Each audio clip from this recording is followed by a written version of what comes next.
Alright, I'll feed you. Hang on.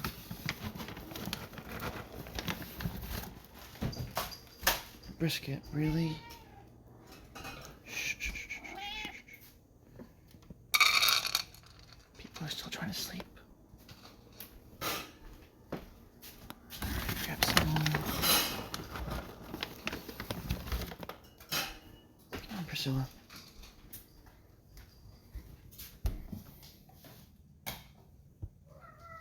You are a pretty girl. Yep. Yeah, here's your breakfast. Good girl. Good morning. Oops, put that on. Good morning. How are you? I'm not awake by any means. Let me pull this further away. Hello. Good morning. I did not sleep well at all. Hopefully you slept better. Let me get my coffee. Here we are. Okay. What mug do I want to use this morning? There's my chicken mug in the back. I got some Christmas mugs, some manatee mugs. Is my Mario mug in the wash? Let's see here. Yeah, I guess my Mario mug is in the wash. Good morning, Ariel. These are not clean. Okay. So I guess... Brisket, for the love of God, what are you doing over there? Jesus Christ. Stupid fucking cat. Fun story, I stole this, actually. From a previous employer.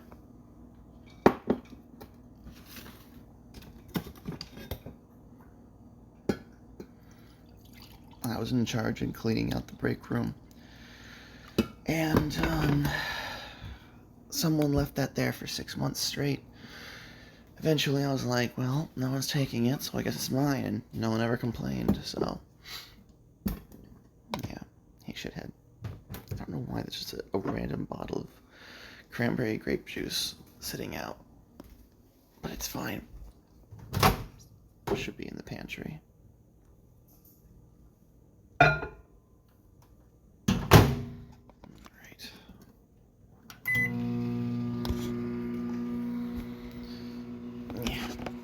So how are we this fine morning?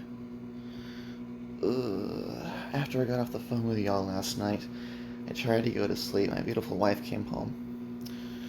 And, couldn't sleep. Could not sleep. So, I am absolutely exhausted. And hopefully coffee will perk me up.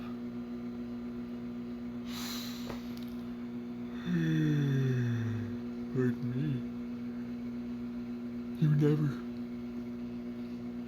What do you mean you never slept? What do you mean you never slept? Why? Why did you not sleep? You're supposed to sleep. That was a hair attached to my hairband. Why did you never sleep? You need that. You need the sleep. Pull the coffee out. You want to see the inside of my fridge? This is quality. I should probably pick this up, huh? Basically just keeps knocking shit over. The inside of my fridge. Ta-da, look how messy. And here's what I'm looking for. It's the last of it, though. So that's no good. I will have to get more.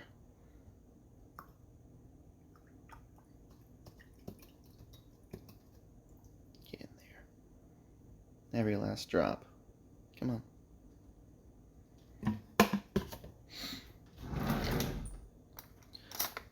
Dude, are you okay? You're not on a time crunch or anything, right? Like, you can take a break. You can go to sleep, it's fine.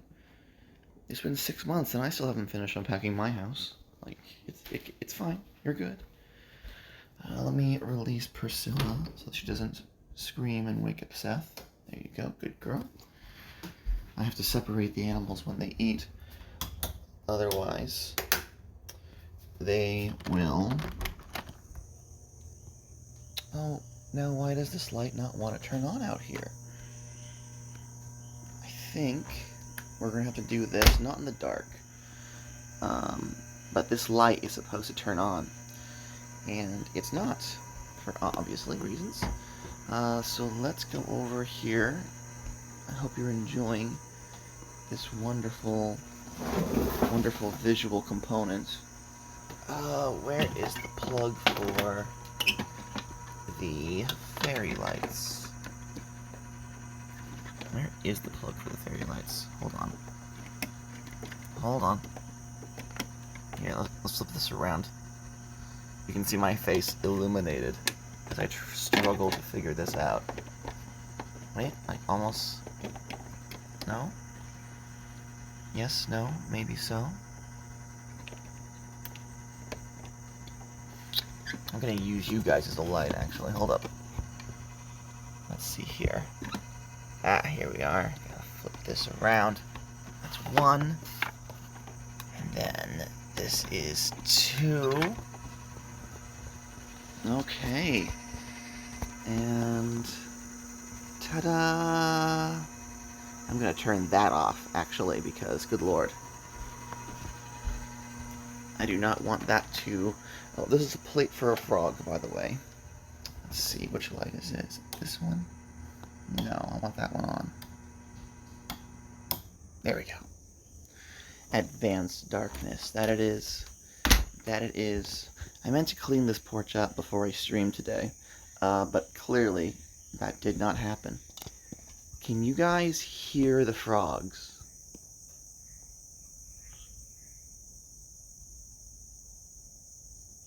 Oh, there's a friend.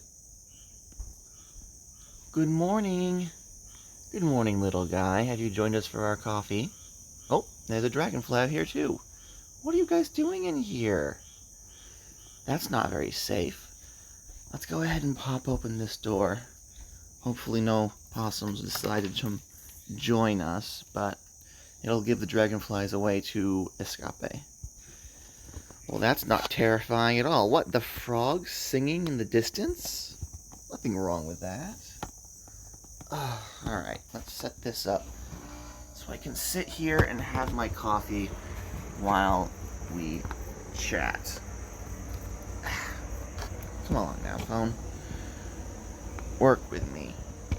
There we go. We're getting there. Oh, the cicadas. Yeah, well. Alright. I'm gonna struggle with this thing for just a second.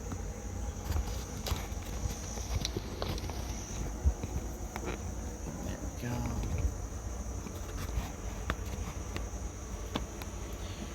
Phone, please. You do hear the frogs. Well, good. The mosquito-eating friends. Precisely. Alright. Good morning, everybody. I hope you all slept okay. This is the first sip.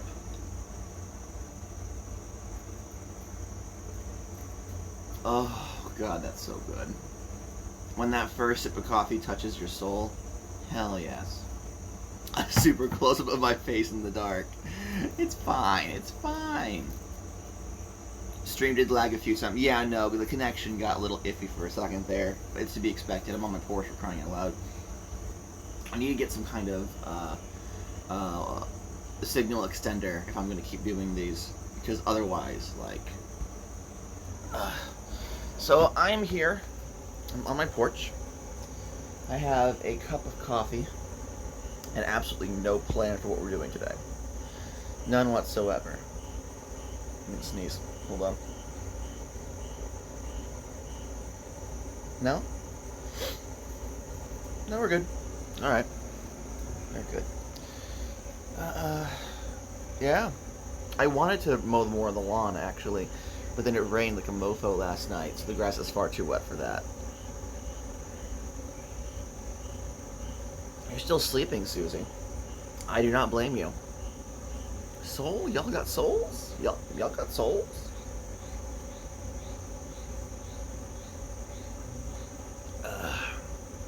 Does anyone have any big plans for the day? I have a game that I'm playing in tonight. My good friend Tegan is DMing it. And we're apparently going to a festival. It's going to be a calm, fun game. Face cam is on now. Oh no, what must you do? Oh, you need me to... Fine. Fine. Come on. If I can get the fucking phone thing to work with me.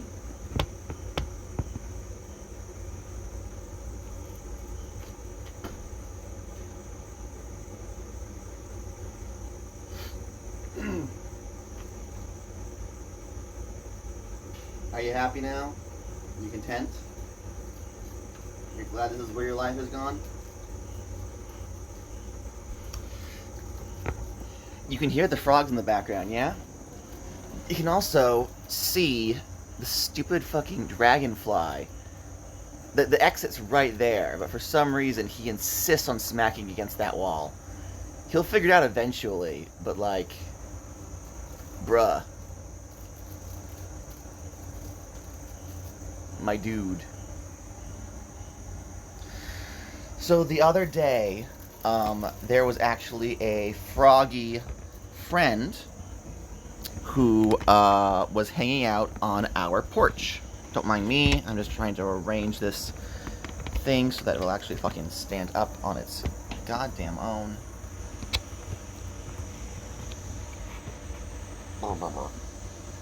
Here, let me put this mason jar behind it. There we go. There was a froggy friend who came to hang out with us on our porch, and it was a fucking scorcher, and he did not look like he was doing good. He wasn't injured or anything, but he definitely looked dehydrated. So he was chilling out on the bench right over there. So the reason why there's a random blue plate sitting over there is because I was like, well, I gotta get water to this frog. So I put some water in a shallow plate, and I set it next to him, hoping he would crawl in. But he was like, you're a big, scary human, and I'm a tiny little green tree frog, and I'm not gonna move. Maybe you won't see me. Maybe it'll go away. And I'm like, okay, well, we gotta get you some water somehow. So I dipped my finger in it, and I was just like dripping the water, like a little froggy shower on top of the frog. And the little guy like raised his head up and like looked right at me like, what, water? And like drip. And then he took his little froggy hand, and started like rubbing the water around his face, like spread it around. And I was like, aw, want me to stretch? All right, sure, why not? Everyone stretch with me. It's that time of morning. Oh. Oof, I am popping and cracking. Oh. Did you hear that? That was a particularly loud frog noise. I don't know if the phone caught that.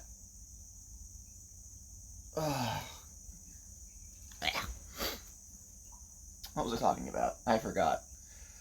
But I can feel my spine realigning and the blood properly flowing through.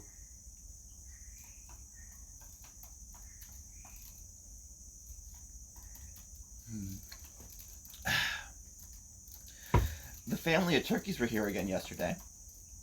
They were pecking through our yard.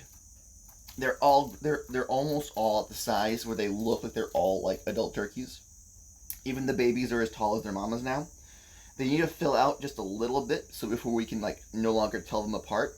But I'm pretty certain the entire clutch grew up big and strong. So I'm so happy for them. They are such precious babies, and I'm so happy they're in the area. We haven't seen Dad yet, though. Like, the hens are the ones who care for the babies once they've hatched, but we've yet to see Dad anywhere. I expect to see him at some point. Frog shower and D&D, yes. Oh, right. I was talking about my day. So my plans for the day are, later this evening, I'm going to be in a game. My friend Tegan is running it, and I'm very excited for it, because I wasn't able to play last week or the week before. Game was like canceled last week, and the week before that I had to cancel because I had some adult stuff to do last minute. So I'm really excited. It's been like 3 weeks. But also, today there's going to be, I think, actually last night, and then later today, there's going to be a live stream where, who is the company? Hasbro licensed out their various IPs, so Transformers, G.I. Joe, and Power Rangers, to a tabletop developer to originally make 5th edition supplements using those IP. The original plan, like 2 years ago, was that they were going to make a 5e add-on. Not really official, because Wizards wouldn't write it, but because Hasbro owns Wizards, it would be technically official. Got a hair in my mouth. Introducing Transformers, G.I. Joe, and Power Rangers into Dungeons & Dragons 5th edition. That didn't happen. I guess during development they realized, hey, this isn't going to work. We can't really just shove Power Rangers into D&D without completely changing D&D to be about Power Rangers, or we have to decide which brand is more important to us. And that's not the point of a brand crossover. So they've instead made a completely brand new system to play these franchises as a tabletop. And the Power Rangers variant of it, I don't know if all three are going to use the same system. They haven't told us yet.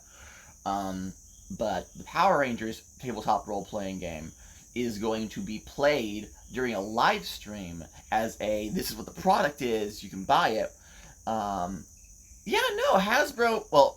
Hasbro owns the company Wizards of the Coast, which is the company that makes D&D. I'm sorry. I forget that you're new to my tabletop rants. I just assume that everyone knows what I'm talking about. They don't own the concept of Wizards. They own the company Wizards of the Coast, which writes Dungeons & Dragons. But no, Hasbro owns that shit. Hasbro bought that out a while ago. So Hasbro owns the IP rights to Transformers, G.I. Joe, My Little Pony, Power Rangers, technically Dungeons & Dragons, and I guess Mr. Potato Head, now that I think about it. They have, like, they don't have they don't have a ton of, like, really strong IP. They bought Wizards of the Coast out in, I want to say it was 2016? I think it was 2016? I think they bought, no, I think it was 2016. I'm trying to rack my memory. It's fine. It doesn't matter. Point is, they own some pretty big, hard-hitting IP. Transformers alone is already a big one. My Little Pony, that's a big one. And then they added Wizards of the Coast, so D&D. So, like, basically the majority of tabletop. And then they bought Power Rangers off of Saban, and they haven't really done, well, they've done stuff with it. But in terms of, like, strong brand management moves, they've mostly stayed the course. 2016 was, like, mid-D&D revival. Honestly, that's probably the reason why. That's probably the reason why. They saw there was work, they saw that everyone was, like, you know, going hard for D&D, and they're like, hey, we're a big multi-corporation, we can pick you up for pocket money, and then whatever happens. But I don't know the specifics.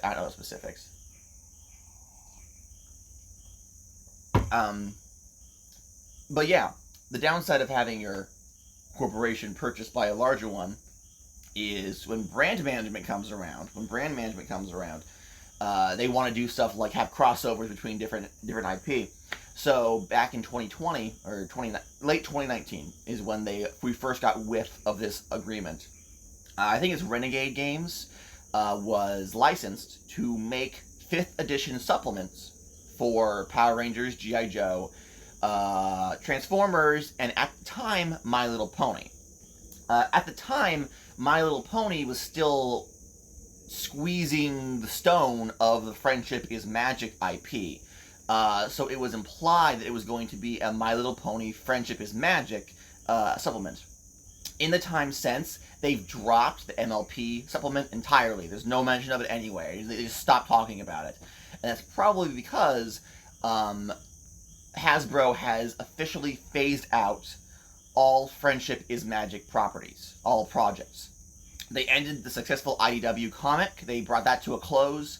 I don't believe that they're putting the Friendship is Magic designs on any new merchandise. They're selling out what they have, and then they're moving forward because they are relaunching My Little Pony with a new 3D movie where they're going to rework the world lore to basically be another reboot, another soft reboot.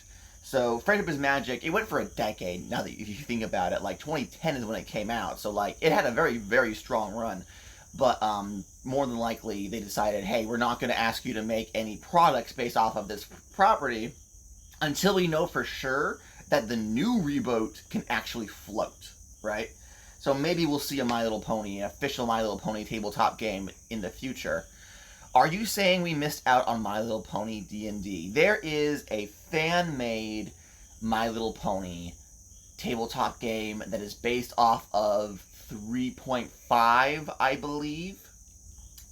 That came out, that was very well done. That came out back in 2012. I never really got into it because I wasn't a D&D fan back then. But there is My Little Pony D&D if you want to look for it. So, you know. Let's see. I'm kind of bummed out everything is from the 3D animation. The 3D movie looks super good, but I will miss the style that the 2D Friendship is Magic series had. Okay, full disclosure. I was a first wave brony. With the first season of My Little Pony, when that first came out, I was so hardcore into it. I thought it was the cutest thing ever. I was like, yes, a good quality children's show with good acting and decent animation. There was flash animation, but that was to be expected of that era. And I was like, and the stories are good, and the morals are good, and the music is just fucking on point. I was like, yes, yes, yes. I absolutely love it. Then in the interim between seasons 1 and 2, the fandom got really weird and really porny, and I was like, I'm not about this anymore. I'm gonna go watch Pirate Sentai Gokaiger instead. And I did. And then I came back for an episode in, like, season 5, and they were having an actual Dragon Ball Z fight with a giant Ox King, and I was like, what the fuck happened, ponies? What the fuck happened? But it's fine. It had its fans. It's had its fans. More like 2D Annie in general. 3D saves time, and realistically it's cheaper. Yeah, no. There's some things that you just cannot do in a 3D animation, and it's just like, I get it, but 2D animation still has its points. You hope it's good too, it looks cute. At the very least, it will do what it needs to do and produce marketable character designs they can slap on plushies and t-shirts, and there you go. There you go.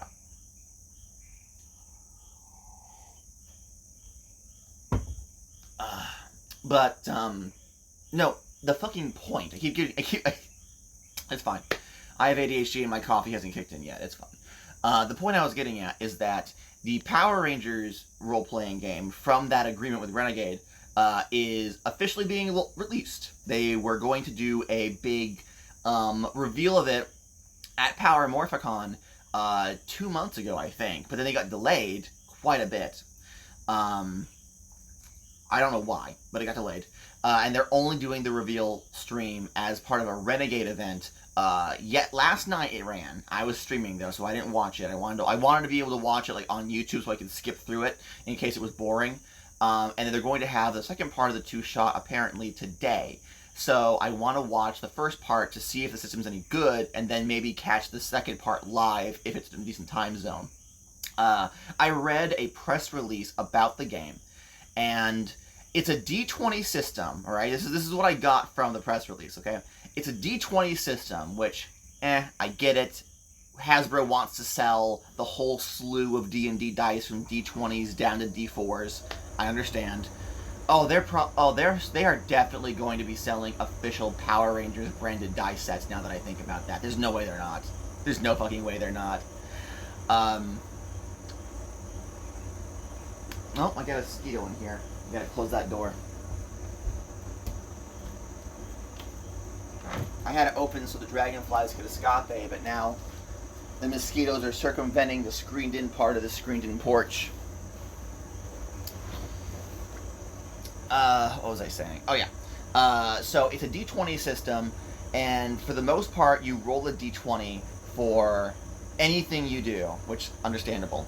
But also, each individual stat, I don't know the names of them off the top of my head, but apparently each ranger gets 3 stats that refers to their role on the team, which is like their color, I guess, their specific specialty, and then their like civilian abilities, right? And when you, apparently, this is me going off the top of my head, I just read a press release, right? So they're calling it the ladder system, where instead of adding a modifier to a d20 roll, so like say you have a +1 in strength, you'd add +1 when you roll a d20 for a strength roll, you add the individual dice related to the statistic that you're doing. So if your civilian power stat is a d6, whenever you do something involving your civilian power, you roll a d20 and a d6, and you roll it together. Apparently, they're calling it the ladder system because at some point, I'm assuming it has something to do with the fact that the Power Rangers can like do superhuman stuff. Apparently, at sometimes you can roll every single dice you have, from a d20, d12, d10, d6, d4, just a whole pool of them in your hand. You shake them all up and you drop them on the table, and your roll ends up being whatever the d20 was plus the highest individual dice, right? So for example, say if you're rolling all your dice and your d12 rolls low and your d10 rolls low, if your d6 is a 6 and that's the highest number from your auxiliary dice, you add 6 to your d20 roll. And that doesn't really do much mathematically, but from a feel sense, from a touch feel sense, that's going to be fun as fuck.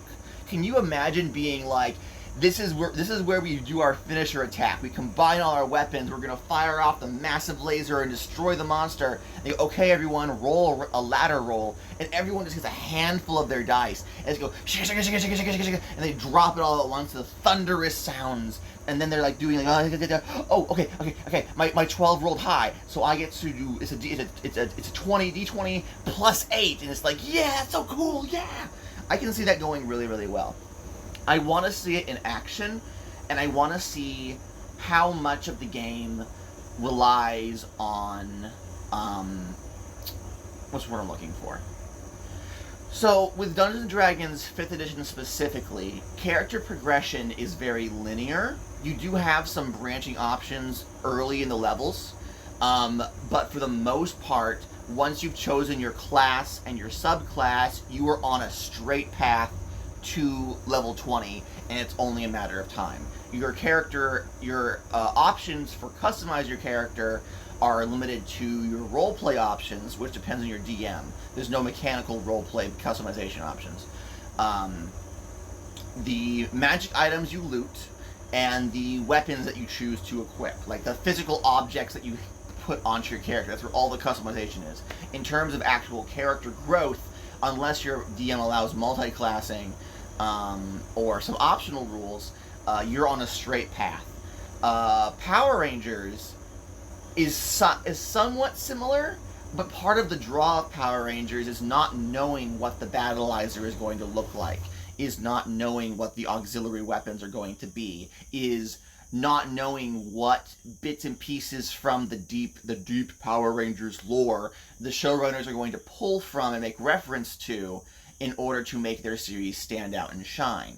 So I'm not concerned, I'm curious as to how closely to that Power Ranger spirit the game mechanics want to skew.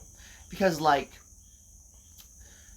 the two ways that, if I were to write a Power Rangers game, and I have tried in the past, the two ways I would go about it would either be to, one, do a deep dive and try to make a mechanic for every teeny tiny possible, teeny tiny possible Easter egg you could do. I'd want to, like, actually include that. But that would require a significant amount of work. Or, alternatively, I would want the game to be as loose as fucking possible to make the players make those connections on their own.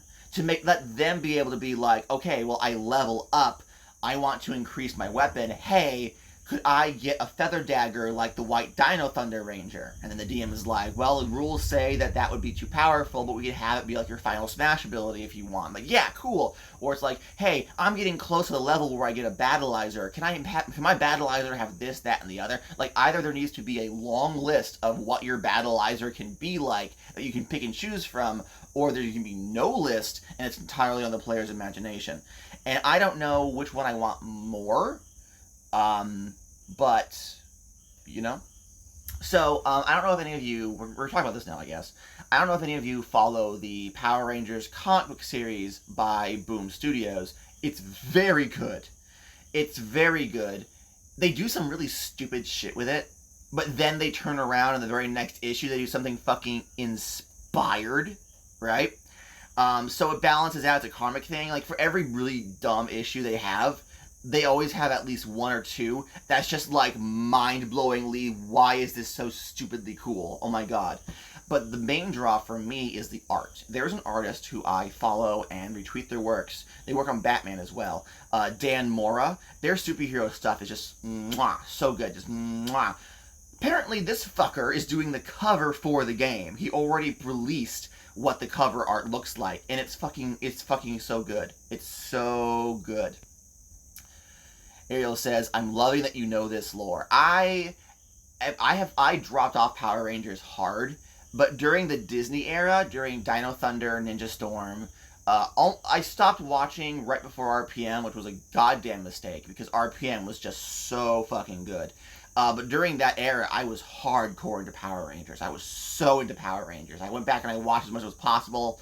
Dino Thunder remains my favorite to this day. RPM is fucking inspired, but Dino Thunder is like my Power Rangers. That's me. I love them so good. And then, of course, I went on to become a Super Sentai nerd. So, like, even if I haven't seen the actual Power Rangers shows, I still watch the show that they are based off of, like, pretty frequently. So, like, yeah, no, I'm good. I'm good. But yeah, no, they got Dan Mora doing art. And apparently the first book is not just rules for the how to play the game. It's also like a lore and setting book for the Mighty Morphin Ranger era. So it's going to include information for how to run a game in the 1990s inspired Angel Grove with the original Mighty Morphin Power Rangers, presumably including the White Ranger. I don't know. I don't know if they're going to go to Thunderzord era, but there's going to be information on how to roleplay Zordon, Alpha 5, Rita, Finster. Probably not Zed. I don't think he was on the cover, so maybe not Zed. Maybe it's just early Mighty Morphin Ranger stuff. But I'm really, really, really hoping that it also does some Ranger Deep lore. I'll get to you in chat in a second, because I want to finish this thought.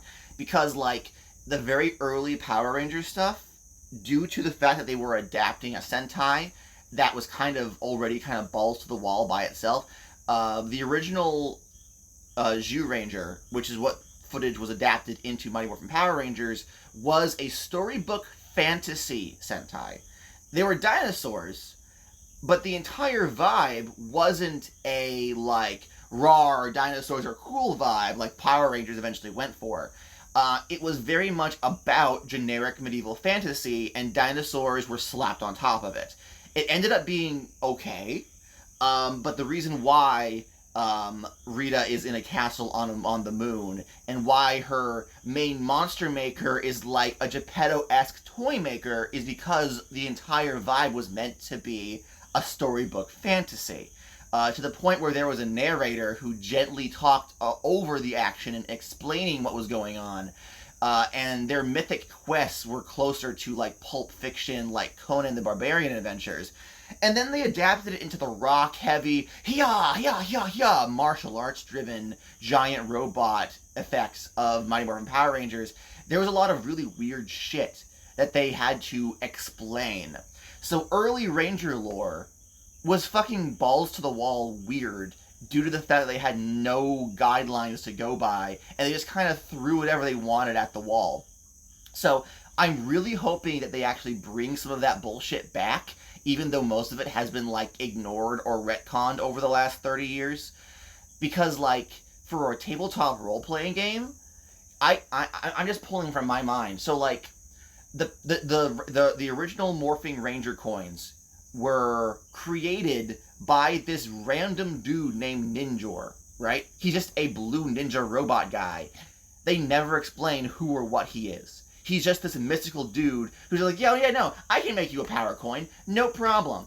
But then later, Zordon's like, we have to make a new power coin for Tommy because his Green Ranger powers are gone. And in order for them to make a single coin, it required them to be completely defenseless for 24 hours because it was so potentially disastrous that they were afraid it would backlash and, like, destroy the morphing grid, which is fucking wild, right? So for 24 hours, the Rangers, like, had no powers because Zordon had to take everything offline in order to make this one single morphing coin, this one single morpher coin. And Ninja's over there, just like, yeah, no, sure, I'm just a coin for you, a coin for you. Here's a whole set of 5 ninja coins I made. I just pulled it out of my ass. And it's like, logically speaking, what the fuck, Ninjor? Who the fuck are you? I can imagine an entire tabletop game focused entirely around helping Ninjor make a new set of power coins and delving into the very nitty-gritty specifics of what that actually entails. That's a whole game right there. That one little lore snippet, that's a whole game right there. And I really, really hope that the Power Rangers game gives you the tools to do that, you know? But maybe this is just me asking for too much. This is maybe me asking for too much. Tegan asked like 10 minutes ago, sorry. I wonder if you'll be able to pull character designs from different series. Can I have the wheels like the car-themed series? The lore book as it's being marketed is only Angel Grove. So we're talking Mighty Morphin Power Rangers, maybe the Ninjetti coins, but that was later Mighty Morphin Power Rangers. If we're lucky, you'll get the, what was it called? There was a mid-season power-up in Season 3. So it wasn't really mid-season, or late season. In Season 3, there was a 2-episode story arc where the Rangers' power coins weren't strong enough, and they had to go find this power source that would allow them to, like, boost their morphing abilities. In the end, all it did was add glitter to their costumes for, like, 5 episodes, and then they went back to using regular Sentai footage and nobody commented on it. But there was technically a, like, Super Saiyan boost in power that made their Mighty Morphin suits slightly more sparkly. So maybe that will be there. Battleizers weren't really a thing. Well, no. Maybe there'll be rules for combining power coins. Because at one point, due to the Sentai footage, the Green Ranger could actually sacrifice his powers. Like, give his guard, his gold chest plate, to another Ranger to boost their abilities for a temporary time. So that was technically the first Battleizer. In-universe, in Sentai footage, that was actually because the Green Ranger in Sentai fucking dies. In Power Rangers, there's a whole plot line where Rita made the green power coin, so she was able to cut Tommy's power off. The Green Ranger coin was only temporary. So when the Green Ranger coin ceased to exist, like its power stopped working, that was why, in universe, they had to create a White Ranger coin for Tommy. But in Zyuranger, it wasn't the powers that stopped working. It was the Green Ranger's life force that was powering his morphing coin. So in Zyuranger, the Green Ranger fucking dies and leaves behind his Dragon Dagger.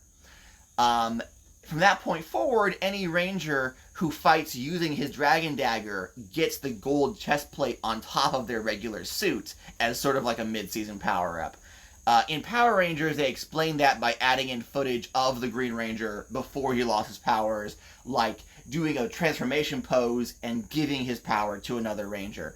So maybe they'll include rules for combining power coins, which I think would be great. I think that would be really fucking cool.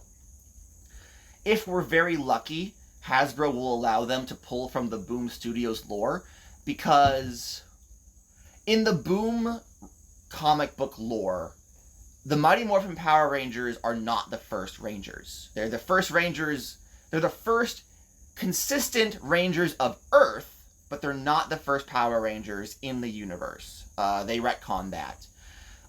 So maybe we'll get rules for the Omega Rangers, which is a team of 3 Rangers after they transfer powers to the new cast. Maybe they'll give us rules for the Zeo Crystals, not including the Zeo Rangers, because that's entirely different. Maybe they'll give us rules for... I'm trying to think. They definitely won't give us rules for Edenoi. Maybe they'll give us rules for role-playing as a member of Zordon's actual race, the Altarians. That would be cool. Maybe they'll give us the Ninja Rangers? Who knows? I don't know. I'm probably asking for far too much. But there's a whole bunch of deep lore stuff from the initial Mighty Morphin Ranger series that, like, if they add that even as snippets into a role-playing source book, like, I plan on buying this book even if the rules are shit, just because as a source book, could be a really good resource for playing games in the Power Rangers universe. And I'm literally wearing my Mighty Morphin Power Rangers shirt right now. So I am that nerd. I am that nerd. You are learning. I'm sorry. Y'all came for coffee and I started talking about Power Rangers, and that's just... I'm sorry. At least it's not Mario. It could very much have been Mario. I just exited, like, last week. I had a strong 2-week-long Super Mario deep lore, like, hyperfixation, and I only just surfaced out of that last week. So I guess this is my brain being like, no, we gotta unhealthily latch onto something else now. We can't just, I'm sorry. Oh, God. It's a given at this point. Those of you who are here, most of you already know what the fuck you're getting into. I never knew what was going on. I've never been so confused but intrigued. I'm sorry. I'm sorry. It's just how I am at this point. It's been 4 years for most of these people, and they're still here, so they must like me blurting about stuff somehow, I guess. I don't know. I don't fucking know. No, God. All of this spun off of me talking about what my plan for the day was, which is just to watch a live stream of someone playing the new Power Rangers game. There was a Power Ranger rule set from 2 or 3 years ago. Good morning, Raglan. Hello. Go to sleep, my friend. You stay up way too fucking late. I wanted to be a Power Rangers kid, but my mom wouldn't let me watch it. That was exactly the same when I was young. I grew up in a religious household, right? But it wasn't like there are 2 kinds of religious households in my experience, right?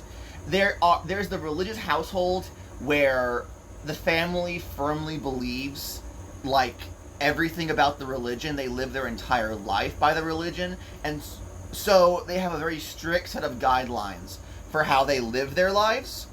And I can low-key respect that a bit more than the way that I was raised, where religion was an excuse for having no guidelines whatsoever. My family was very inconsistent with the actual religious beliefs they held, and it tended to be... I did not have a lot of stability growing up. If my family did not like something, the rationale was never, I just don't like this, or I just don't want this. Everything was rationalized by saying it's against our religion. So I wasn't allowed to watch Rugrats, because my mother did not like the animation style, but she explained that it was of the devil. Rugrats was of the devil, and I, as a kid, had no reason to believe otherwise. Like, oh, okay, mom knows better. I was a big Bionicle kid until my mother bothered to actually see what Bionicle was about, and she was like, robots wearing masks and fighting each other and prophecies, this must be of the devil, and so it was banned outright, which was very upsetting. I wasn't allowed to watch the majority of anime. Pokemon was absolutely out. Absolutely not. No, absolutely not. It was they were Japanese monsters. They were devils, and then you keep them in your pocket, and they'll brainwash your kid.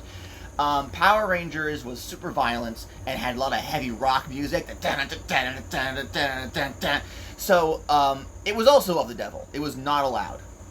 So my hyperfixation with Power Rangers, unfortunately, it for a lot of people like, oh yeah, no, Power Rangers. I was into that as a kid, and I was like, I binged all of it as a teenager, and that's why I'm a big fan of it. And they were like, that's kind of cringe, bro. I am cringe, but I am free.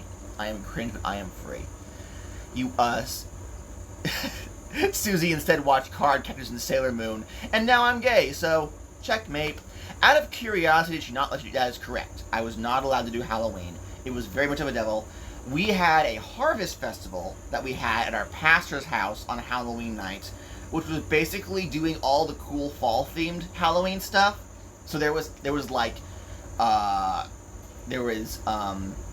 candy corn and caramel apples and hay rides and glow sticks, and you would run out into the field and you would hide in the field and do hide and seek in pitch black. But you wouldn't go trick or treating, and you wouldn't do any of the yeah. So, but it worked out because I was, still kind of am, a ball of ADHD and anxiety. I went through my entire life never receiving any medical or therapeutic intervention for my mental illnesses. So horror stuff was no. No, actually. We were Northern Pentecostal, which is worse. I grew up in a cult. Like, there were culty-er Pentecostal churches that we could have gone to where the women were only allowed to dress in a certain way and wear their hair a certain way. No, we went to a Pentecostal church where it was a bunch of elderly people. So it was basically a bunch of Baptists who decided they wanted to party. We were a partying church. We had like a rock band playing our worship music. People would bring tambourines. We were the ones who believed in being touched by the Holy Spirit and speaking in tongues. Y'all, speaking in tongues? What the fuck? What the fuck? Northern Baptists. So there's a difference between Northern Baptists and Southern Baptists, right? So Northern Pentecostal are the partier churches, right? Except for the one or two that go by the Southern Pentecostal rules and are a cult, okay? Southern Pentecostal just are a cult straight up and down. They're nothing but a cult. Very, like, gated communities. No one's allowed in, no one's allowed out. They are a cult. Northern Baptists are boring as fuck. They're basically Catholics, but without all the cool aesthetic stuff that makes Catholicism interesting. Tongues standard for Pentecost. Yeah, no, they are. It is standard for Pentecostals. It is standard for Pentecostals, but it's still fucking wild. Southern Baptists are closer to Northern Pentecostals in that they are the fire and brimstone. Amen. They're the party church. They're the ones that go crazy for Jesus. So it was interesting because my beautiful wife was low-key raised Southern Baptist. So we have a lot of conversations where we compare and contrast the differences between how our religions like raised us. And there's a lot of similar things, but also a lot of like not unsimilar things. But no, I was raised religious, but in a way that, like, there was no consistency. It was always an excuse to explain the whims of my parents' decisions. They would use religion as a crutch instead of, like, being like, no, I said so, I'm the parent, that's why. It would be like, oh, well, Jesus doesn't like that. If you like that, you're going to hell. And I'm like, well, I'm 8, so I can't really argue with that. So Power Rangers weren't allowed, Pokemon wasn't allowed. Until I hit high school, at which point my mother just stopped caring, I guess. I actually, when Pokemon Diamond and Pearl came out, right, I wanted to play that game so bad. I wanted to play Pokemon so bad. All my friends were having a Pokemon phase. I wanted to join them. So I made a presentation. I had multiple bullet points. I had written out a script. I was going to stand in my living room and present the reasons why Pokemon was not of the devil and why I should be allowed to partake. Not even like, buy me this game, Mom. I just wanted to hang out and talk about it with my friends, right? So I said, okay, Mom, I need to have a serious conversation with you. And she goes, okay, sure, what is it? Shoot. And I pulled out like a sheaf of papers and said, why I think that Pokemon has been misaligned and actually has a lot of very good Christian values in it. I had a whole thing planned, like a thick sheet of papers of evidence of me doing research on my own time. I spent hours on this, and my mother saw me standing there, 14 years old, with this stack of paper, very dead serious, ready to tell her what my research had shown, and she was like, "I'm not fucking doing this. I'm not. No." So she said, "Okay, sure, you can do it. It's fine. Just go." And I was like, "But you spent the last 10 years telling me how it was evil and of the devil, and it was gonna steal my soul. I did research. I have all this research. I spent hours in the school computer compiling this." And she was like, "No. You clearly know what you're doing. You know what you're talking about. I believe you. It's fine. Go play Pokemon. Go play Pokemon. It's fine. And in hindsight, she just didn't want to fucking deal with my bullshit. So she's like, whatever, it's cool. So then for my birthday, she got me a DS with Pokemon Pearl, and I played that game to 100% completion, and yay. But that was the first evidence of me being like, oh, hold on. So all that shit she said growing up, none of it actually meant anything. It was just, oh, okay, I get it now. So at that point, high school was when I really hyper-fixated on all the shit in the 90s that I missed. I wasn't allowed to participate in 90s children's culture because of my religion, so it wasn't until the 2000s that I actually was able to do a swan dive, a Scrooge McDuck back into that. So my nostalgia is influenced by the actual nostalgia cycle. I didn't experience it in real time, which is kind of upsetting, but whatever.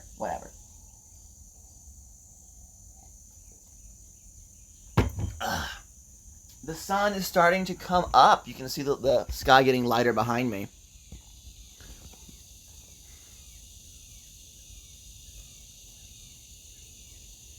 Very pretty. I was hoping that it would be one of those days where you could see the colors, but it is far too cloudy. It was far too rainy last night for that. Alas. You see that? You see that thing right there? My friend's in there. That's where all my Christmas decorations are located. Yay! Oh, man. I am excited for Christmas, but also a little bummed. I don't know if you guys saw in the Discord, but I made an official statement that I am not doing heavy Christmas content for the channel this year. I was planning... So I had an agreement with my artist C that I would be contacting them in the near future to do alternate costumes for my VTuber model. I wanted to do a Christmas one, I wanted to do a Halloween one, I wanted to get some assets done to spruce up the pardon me, the stream. I actually planned on hiring an artist to make a 2D version of my porch, the porch here, so that there would be some similarities between my IRL streams and my VTuber streams. So Farmer Gadda would be sitting on this porch, but decorated a bit more. So there'd be some brand coherency. But I was looking at numbers for that, and then with my personal finances, and I was like, if I wanted this stuff to get done, I would need to have the money to pay these artists to start work on it right now, and that's just not happening.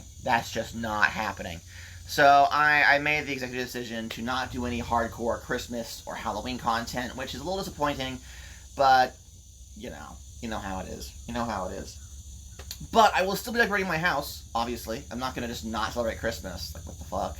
So it is almost September 1st, which is the beginning of spooky season in my household. So I'm looking at that garage over there. I'm like, ooh yes. I'm excited. I am very, very excited. There goes the neighbor, who I am hiding from. We live down a dirt road that is not, the county doesn't actually have any legal requirement to make sure it's still workable. and the previous owners left behind very large potholes. When COVID-19 hit, the wife apparently became a recluse, and all she did was stay at home and order Amazon packages. She like literally never left the house because she was so afraid of COVID-19, which is fair, you know, it's fair. But because they were constantly having people deliver things directly to the house as opposed to dropping them off at the road where the mailboxes are, those various delivery vans absolutely fucking tore up the dirt road. It's bad. It's really bad. And when we first moved in, the plan was that the road was the first thing we were going to invest money in and fixing. We got to get gravel. We got to get some spreading dirt. We need to build up the hole so it won't wash away again. But that's going to cost a solid $1,000. And we no longer have that money. Yay! So my neighbor has been like texting me. He's been like, "So what's the deal with that?" I've just been like, "Scene." Put my phone away. That I do not want to have that conversation with him. But it's fine. It's fine. We can still get through. It's fine. What I'm really hoping is that, because this guy has money, right? This guy owns like multiple properties. He was planning on buying this place. This location was originally one large 4-acre plot of land until eventually someone, I don't know who, I don't think they're still living, split it up into 4 lots. So we all share the same address, but then we have like Lot A, Lot B, Lot C. Is it the husband of the package lady? What package lady are you referring to? It's probably not, no. I don't recall. Because it sounds like his problem. No. The husband of package lady moved out. We live in the house now. They're long gone. They're long gone. But they left behind the potholes. So, what was I saying? I've lost my train of thought now. Oh yeah, no. So like originally, the main driveway was to the house, and then this was all land. But then, like, people came by and bought the individual lots and built houses on them. So there's no, like, official road. The dirt road is just a path that people have made with their vehicles over time to reach their areas. So technically, in order to get home, the guy in the very back has to illegally trespass on 4 different people's homes before he actually reaches his place. But, you know, it's fine. It's chill. It's cool. I like living out this way, quite frankly. We're far enough away from the road that like no one really bothers us. It's difficult getting packages and like pizza delivered, but aside from that, it's nice, it's peaceful, it's quiet. You know what? I've been sitting here this whole time bouncing my leg. I'm gonna hop into the Cracker Barrel brand rocking chair I have. I'm gonna make use of this bad boy. Let's see here. Oh, here we go. Now I just gotta hold the camera. There we go. This will do. This will do. You hear that? They scream. They scream. Oh boy. I'm just gonna disassociate in this chair for a hot minute. Hope you enjoy that. Hope it's good content for you.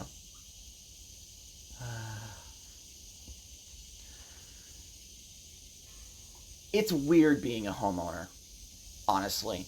Like, not to get too deep or too dark, but before I met Jessica, like, my entire life plan was to just prevent dying of starvation and just live in a tiny rinky-dink apartment until I eventually keeled over. Like, I fully had expected to just be a recluse.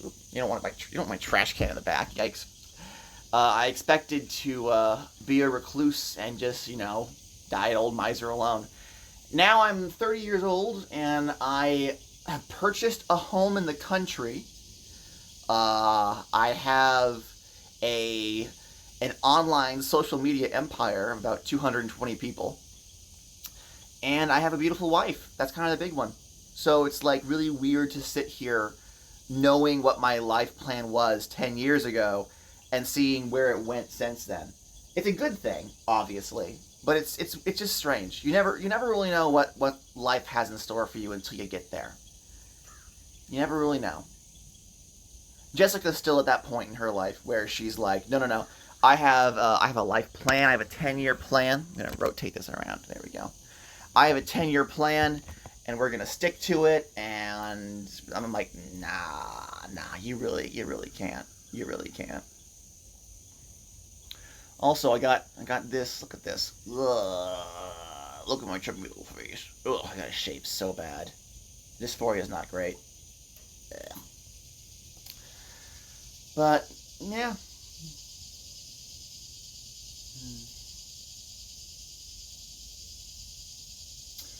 The one thing we're missing is chickens, though. We're missing chickens. I miss my chickens so much. So much. But they're doing fine. Most of them, anyway. We got back Seggy's tail feathers and his spur. And we're going to put that on the mantle with the rest of the dead animals, as bad as that sounds. That's how you know it's going to be a hot day. Yeah, no, well, it's Florida. So they're all going to be hot days. You miss my chickens as well. Yeah, I miss them a lot. They're doing fine. Victoria's fucking thriving. The duck, she's doing fucking great. She's having the time of her life. Albert bothers the other ducks more than her, so she can just vibe off in the corner. The neighbors have a swimming pool, and Victoria is consistently disappearing because she's going off to swim in these people's pools. And the funny thing is, the neighbors are like, oh, it's that duck again. And she'll just paddle around, and they're in the pool too, and she's just like, yeah, no, this is fine. I'm just going to hang out with you. And they love it. They fucking love it. God, I miss that bird. I miss that bird so much. No, I love Seggy so much. And I'm sorry he's gone. I'm sad he's gone. But we got his tail feathers. Alex, the bird nerd, put his body out in an ant bed to be cleaned. And she collected his bones, and she gave us his spur, which is his ankle bone, which includes the big sharp pointy bits, his little raptor claw. So we're gonna put that on the mantle as a goodbye. And it'll be nice to have him home, you know. Every once in a while, we'll go by the animal shrine, and I'll take a moment and I'll look at the ashes of Rhett and Macaroon and Wrigley and just and Abe, good old Abe. Thomas Jefferson is up there. He did not pass nicely. No. He was 8. He died in the heat of battle. It was a glorious death, though. He died protecting the flock from a predator, which is probably the best way a rooster could go. Poor James Madison, he did not go out in a blaze of glory. He was taken out with a pot shot from a raccoon, unfortunately. But we have his ashes on the mantle as well. Roosters exist to fight to the death. So fighting in the name of protecting the flock is like the best way they could go out. And Seggy, gosh darn it, he went out in a blaze of glory. He went to Chicken Valhalla. So, you know, yeah. Having livestock is knowing that they can just keel over for no reason. Yeah. No, he absolutely went to Chicken Valhalla. Holy fuck, life is hard for a rooster. Well, I mean, that's why you have them. They exist as protection. The hens don't really fight back, except for the ones that do. The fucking hard-ass hens. Fucking Amelia Eggheart, this tiny little bantam we had. She went out in a blaze of glory, protecting her babies from a fucking ass hawk 4 times her size. And she fucked that hawk up. She fucked that bastard up. To the point that the hawk actually died after killing her. This hawk swooped down going for the chicks. And she was like, oh no, not on my fucking watch. And she beat that guy within an inch of his life. She lost, but he was so fucked up that he couldn't actually properly fly away with her body. He tried, and his wings were so fucked up that he ended up crashing into a tree and dying on impact. So she went to Birdie Valhalla. She absolutely went to Birdie Valhalla. She was a good little hen. Holy fuck. Our roosters were like in the background, like, what the fuck just happened? Holy shit. But nah. No, she was a good bird. Unfortunately, that was like a week before we had a raccoon break into our hen house and slay the rest of our flock in the middle of the night. Only 3 birds survived out of our flock of 20, so unfortunately, her chicks did not survive past her great sacrifice, which was really upsetting, because it's like, then what did she die for, you know? But, that's just farming, you know? It's really sad, especially since I use my birds for content, but, like, you have to accept that, like, living out here in the South, free-ranging your birds, they're farm animals, and there are beasties out there who love the taste of chicken. So, like, if you fuck up, if you don't notice a hole in your hen house, if you don't give your birds, if your birds don't have proper cover and a hawk comes by, like, it's just happens. It just happens. Oh, golly. But it's worth it, you know? I love my birds. I wish that I could still have them, but they're a lot of work, and I do not have the time caring for my wife, trying to take care of the house as it is now. I don't really have time for, like, chickens. This is why I couldn't handle that, because I'm too soft. I would cry. I mean, crying's a part of it. Crying is very much a part of it. When Amelia Earhart passed, I cried. She was a good little bird. We took care of her. She was so friendly. We watched her lay her eggs. We raised them. Amelia Earhart, did not want to go into the coop at night. She refused to go in the coop at night. So every night, like, I would have to, like, find her before the sun went down and pick her up and put her in the coop, or she wouldn't go in. If I missed her, if she found a place to roost before I could get out there, I would never find her. She was so small and so easily camouflaged that, like, she would perch up in a tree and I would never find her. So every night it would be like, I hope she's okay, because I can't locate her. But every morning she would appear before the sun rose, because she would be up in a tree and no predators would find her either. So she was a survivor. So it was always a fun little, where is Amelia Earhart going to hide tonight? I don't know. And then she decided to lay her eggs in a wood pile. So, like, I found her, like, sitting underneath the wood pile, like, what are you doing down there? And I raised her butt, like, oh, you've laid eggs, you've made a nest. Okay. So I would check on her every day and be like, how are your eggs, Amelia? And she would screech at me. Bantams are just like that. That's just how bantams are. She was an opinionated little bird. She was something. She was something. But, like, I would check on her eggs daily, and I'd be like, so how are they doing? And she would scream at me, like, get away from my eggs. And I'd be like, okay, all right. And then one day, I raised her butt, and the eggs were shattered. And I was like, oh no, your eggs! And I was like, wait a minute, hold on. And I would, like, look deeper in, and there was this itty-bitty tiny puffball of a chick peeping back at me, and I'm like, the eggs hatched! Oh my god! I was so excited. But she refused to let me have access to the chicks. She would fight me. So what I had to do is I had to leave them be until the chicks were old enough to follow their mom, as mom plucked around the barnyard. And then, so Mama Amelia would be, like, going around the barnyard going cluck, cluck, cluck, cluck, cluck, like, going through the grass, teaching the chicks how to scratch. And she'd have a line of tiny puffball chicks peeping behind her. And then, so there was mom, and there was baby, big farmer man with a bucket, okay? And mom wasn't paying attention. I was quietly walking behind him with a bucket, and I would reach down, and I would pick up a chick, and I would put it in the bucket. And I would reach down and pick up a chick and put it in the bucket. So I had a bucket full of baby chicks. And mom's still scratching, completely unaware that I'm even there. And then she turned around, she's like, where the fuck are my babies? And I'm like, hi, mama. And I would pick her up, and she would cluck at me like, what are you doing? And I put the whole batch in the coop and locked it up. And I'm like, okay, you're safe in here until the babies are big enough to, like, run around on their own. You're going to stay in here. And she was mad at me. And the chicks were, like, in the bucket like, oh, I guess we're here now. This is just how my life has progressed. I don't know any better. But, yeah. God, I miss my chickens. I miss my chickens a lot, but it's fine. It's fine. What else can we talk about? My Mario RPG is coming along nicely.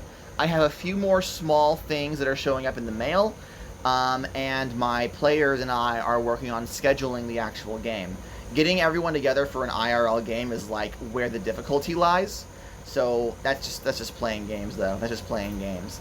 But eventually we will have our official two-shot, and then I will report back how it went. I'm excited. I have most of the props are ready. I'm making alterations to the adventure to reflect the player choices. One of the players wants to play a sentient ball of moss, or not moss, it's algae, and they want their special character ability to be doubling in size like a ball of algae. And I believe the player thought that it was a ridiculous ask, and I was going to say no, and it would be a funny joke. But I was like, in Mario, the trees have eyes. In Mario, the clouds have eyes and are low-key sentient. If you want to be a sentient ball of algae, I'm not going to stop you. I'm not going to fucking stop you. And he's like, oh, okay, sure.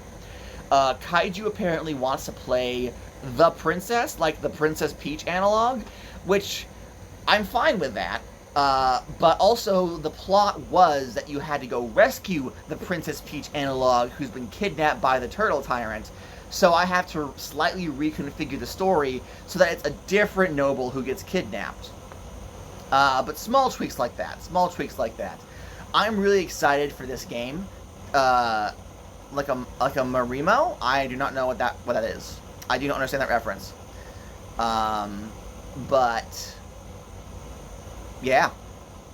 One of the players jokingly said they were going to show up as Gadda. They were going to come in and roleplay as the DM as like a power move. And I'm like, yeah, sure, fine, go for it. And they were like, really? Really? I am a very giving DM. I desperately want my players' bullshit to be encouraged because that inspires creativity. It inspires absolute chaos, but I personally think I'm a good enough DM to handle that. But is there a Mario or Luigi Untaken?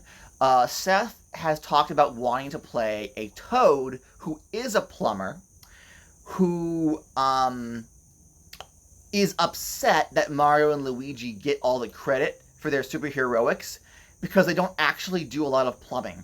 They spend their time doing superhero stuff as opposed to doing actual hard labor as plumbers.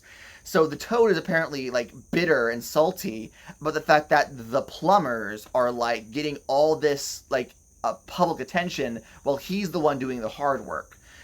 So Mario and Luigi exist in this universe, apparently. They're just not available for the adventure, I guess.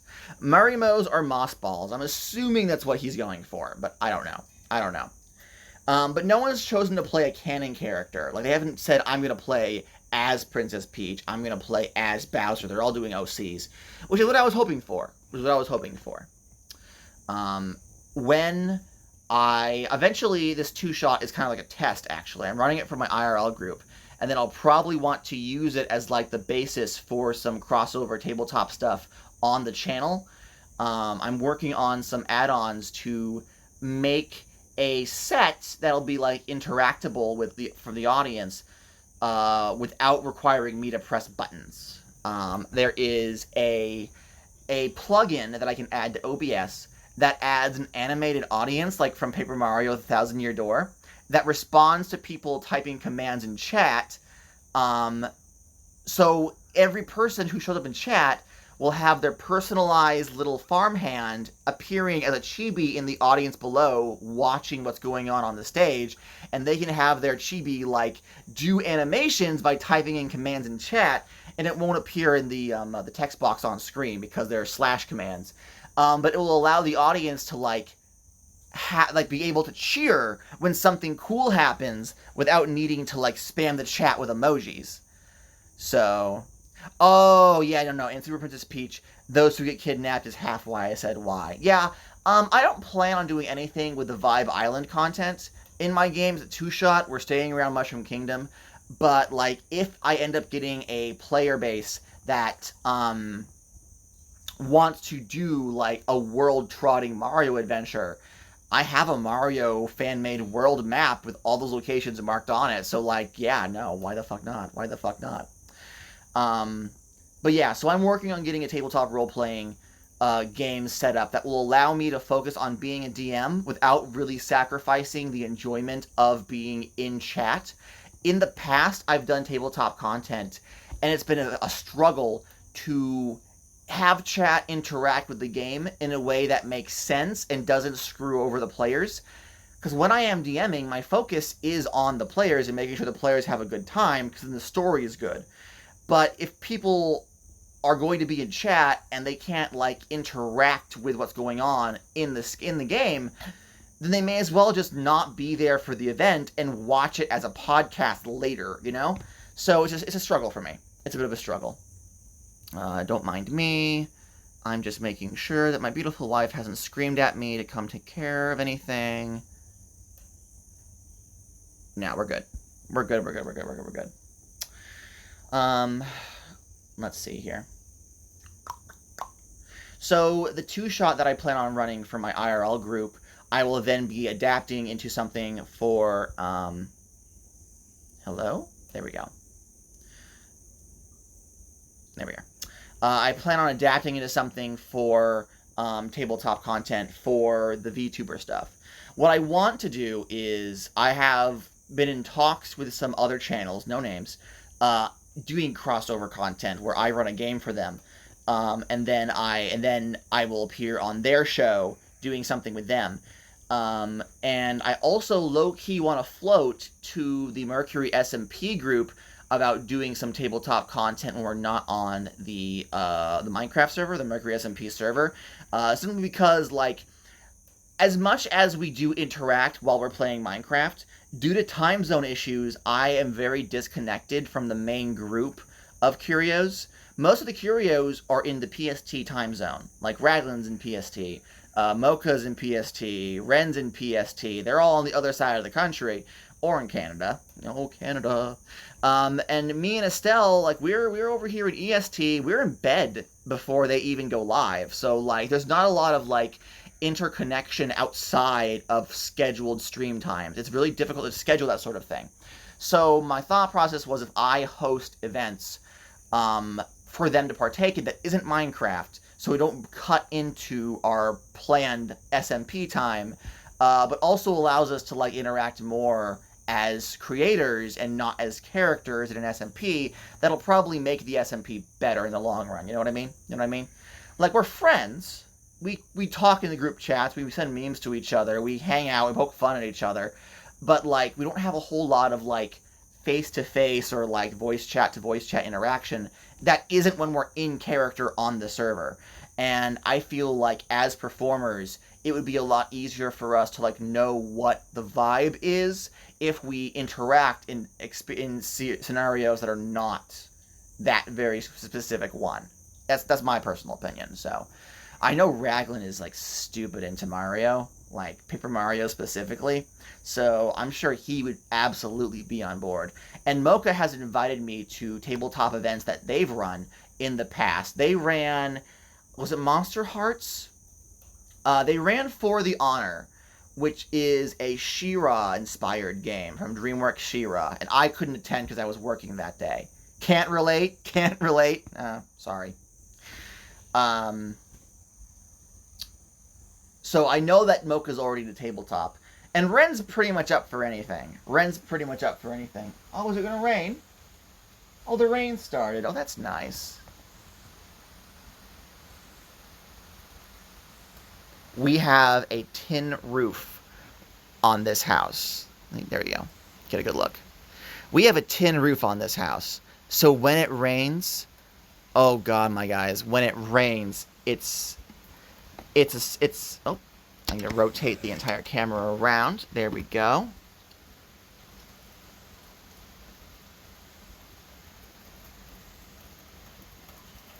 ASMR.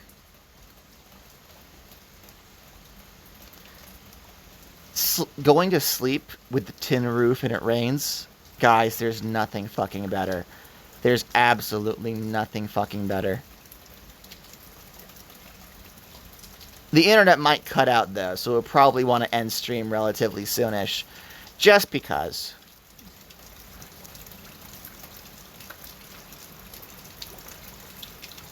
I love my home. I really do. Farted in my wallet, now I got gas money. Thank you, Ioli. That's beautiful. That's perfect poetry. I appreciate it. I'd applause that one hand is holding the tripod right now. Oh, man. So relaxing. Almost too relaxing, quite frankly. I'm gonna fall asleep over here. But nah, the tin roof with this rain, good shit. Good fucking shit. What was I talking about? You miss having lots of rain? I don't like it when it ruins my internet connection, but I do like listening to it and just kind of chilling, you know? Put some lo-fi music on while it plays in the background, just like, yeah, that's the shit. That's the good shit. Mwah, chef's kiss. Chef's kiss. What else? Oh, I need to get on, I just remembered. I need to get on my Wii U and buy a whole bunch of Mario games while they're still cheap and available on the Wii U. The Wii U eShop is closing. They don't have a date for it, but they've warned people like, hey guys, we're gonna be closing the Wii U eShop pretty shortly. It's been long enough. So I need to pick up Mario and Luigi Superstar Saga, Mario RPG. I know they have a couple of the Wario Land games on the Wii U eShop. I gotta pick that shit up before it's not available, because I do not want to use emulators to play them, but I do want to, like, have these games accessible to me in the future on the Wii U, because they're never gonna sell them on the Switch, so get fucked, I guess. In a perfect world, they would use the closing of the Wii U eShop as an excuse to port all those games over to the Switch ecosystem, but I know they won't because it's Nintendo. It's Nintendo. So, there's that. So I guess my daily plan is shower, because I'm sweating like a hog. It's really actually hot out here, despite the rain. Shower, turn on my Wii U, make some purchases for future streams, because we're already halfway through Luigi's Mansion, I think. So, like, a few more streams will be done with that game. Maybe we'll move on to the next Mario game. Catch up on that Power Rangers stream while cleaning the house, and then play D&D tonight with the bros. So, yeah. I'm going to wrap up stream now before the rain causes my internet to completely shit itself. I hope you guys enjoyed hanging out with me for my morning coffee. We might be doing this again next week. I don't know. This was more of a test than anything. The lawn mowing stream was very successful in terms of numbers. You guys really came out, and you guys really turned out for that. And this stream right here was me trying to make lightning strike twice to see if the numbers are comparable, to see if morning coffee streams with Gadda is a thing that you guys like. So we'll probably do one more stream so I can triangulate the numbers and see if this is content y'all are willing to show up for every Saturday. So we'll probably do one more stream next Saturday just to see how it goes. Tomorrow at 5 p.m. Eastern Time, we are going back and playing more Luigi's Mansion. So please join me for that. I would be happy to have you. And then we're back to next Friday doing the same thing. Minecraft on Fridays, live coffee chat on Saturday mornings, and then whatever Mario game we're doing on Sunday. So until then, everyone, thank you for joining me. I hope you have a wonderful rest of your day, and I will see you later. Bye now. Bye. And boop. Boop. There we go. Bye, everyone.